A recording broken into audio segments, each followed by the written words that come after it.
Alan Mathison Turing s'est intéressé aussi au problème corps-esprit. Pour ceux qui ne savent pas de qui il s'agit, Turing est le père de l'ordinateur, de l'informatique, de l'intelligence artificielle, cofondateur d'une branche de la biologie appelée morphogenèse. Il est l'un des plus grands mathématiciens de l'histoire, a apporté une contribution majeure à la victoire des Alliés pendant la Deuxième Guerre mondiale en décodant la machine allemande Enigma et est considéré comme un précurseur des sciences cognitives. Sa conception de la relation entre le corps et l'esprit est semblable à celle des neurosciences cognitives, et nous allons voir pourquoi. Le courant philosophique appelé fonctionnalisme avait considéré que l'invention de Turing était un bon exemple pour illustrer le dualisme des substances de Descartes à propos de la séparation et de l'indépendance entre le corps et l'esprit, où le corps correspondait à l'ordinateur et l'esprit au logiciel.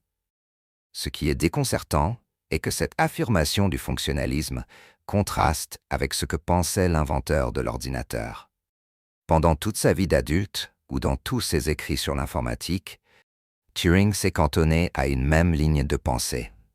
La presque synonymie ou relation de ressemblance profonde entre le logiciel et l'ordinateur.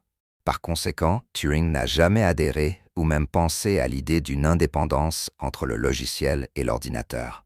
Et à chaque fois que l'occasion s'est présentée, le logiciel et l'ordinateur ont été perçus comme une seule et même chose, surtout lorsqu'il fait l'analogie avec l'être humain.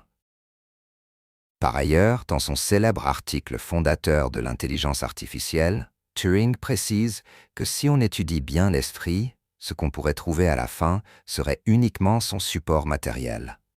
C'est l'analogie de la peau de l'oignon. Et voici comment Turing l'explique.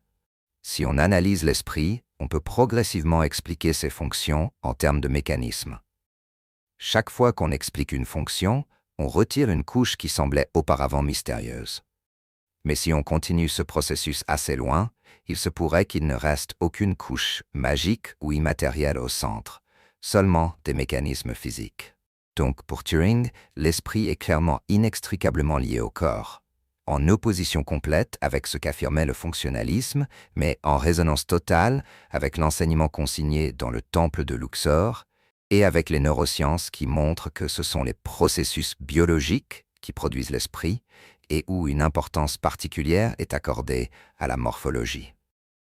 En s'intéressant à la morphogenèse, Turing avait-il saisi le lien entre morphologie et esprit? Turing s'est suicidé en 1954, à 42 ans, en croquant une pomme qu'il avait injectée de cyanure.